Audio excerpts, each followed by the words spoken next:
Good afternoon. So for those of you who weren't here yesterday, my name is Lisa Herrera, and I'm the lead instructional coordinator for the Language Instruction for Newcomers to Canada program at ISS of BC in Vancouver, BC, Canada. And Language Instruction for Newcomers to Canada is shortened to LINC. The LINC program is a federally funded national English language training program that is offered free to immigrants and refugees across Canada.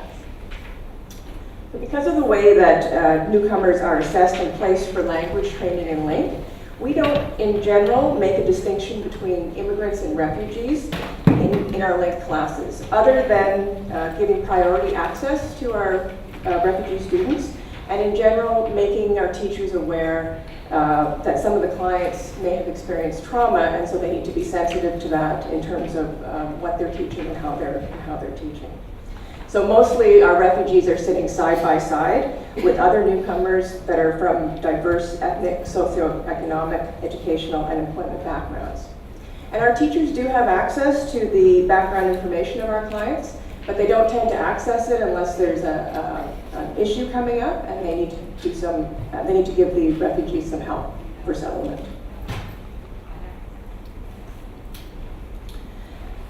Having said that, many of the refugees that Canada brings in as government-sponsored refugees do have lower levels of literacy in their first language due to interrupted learning.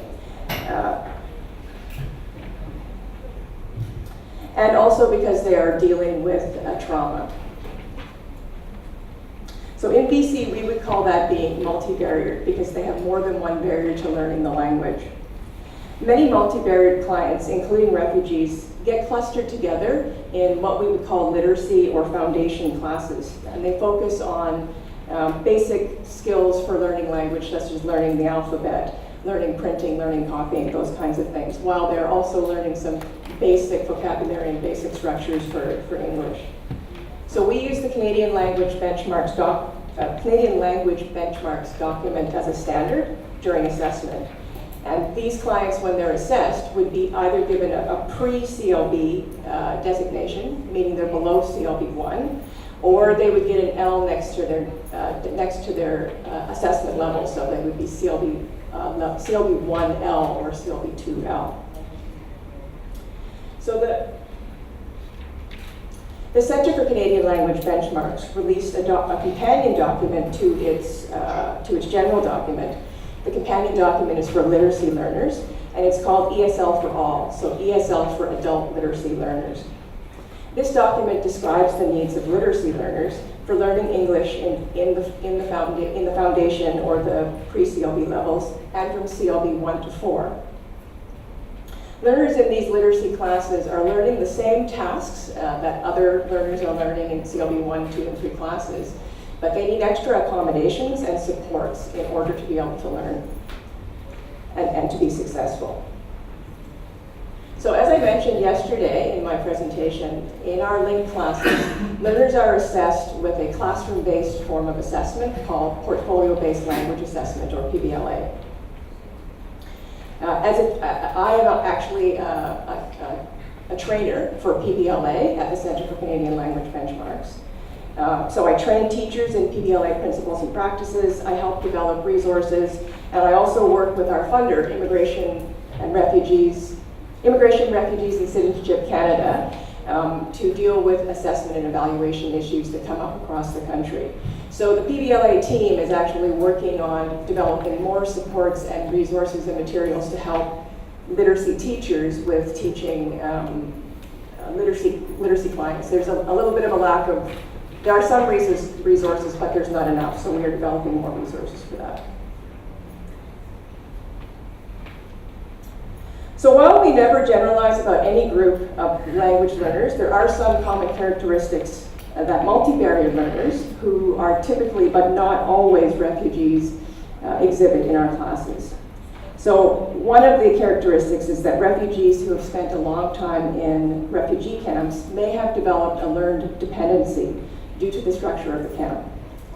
So this causes difficulties in their ability to figure out and navigate systems, such as bus system or the system for getting support from the government for housing or things like that. So these learners need extra help to build toward independently navigating systems. Many of these students also need some basic life skills, such as learning how to evaluate the food, to buy nutritional food, and to work with a budget, because they haven't had to do that if they've been in a camp for a long time. And they might even need to learn how to be in a classroom if they've had interrupted learning. So they might have started in a classroom when they were young and then been interrupted in their learning and not really have any skills for knowing how to be in a classroom. Because Canada tends to accept refugees who are the most vulnerable, as government-sponsored refugees, some of them will have health issues, that mean health issues themselves, or health issues that for their children. That means they miss a lot of our classes because they are either their children are not well, they're not well, or they're going to doctor's appointments or specialized doctor's appointments. Childcare can also be a barrier for our Syrian refugees who tend to come with large families and many below school-age children. Some refugees, and many who are multivariate in the literacy classes, also miss classes because they're dealing with the effects of trauma. So they're dealing with post-traumatic stress disorder, depression, anxiety, or other mental health issues. These learners may exhibit a lack of trust that makes it difficult to develop relationships. They may be excessively worried about the health and safety of themselves or other family members. And they may be triggered in the classroom, as another speaker mentioned, with flashing back to painful memories that they've had in their journey coming to Canada. Learners who are dealing with trauma also have a great deal of difficulty focusing, and dealing with trauma also affects their ability to remember language, because they're always in a fight or flight mode, so it's like their brain is on fire. We also find that trying to adapt to a highly literate society like Canada can be very stressful if they come with low levels of literacy, because there's so much that they're sort of expected to be able to read and even have digital literacy that they may not have. Apart from dealing with trauma, refugees, these multivariate refugees might also be struggling with poverty.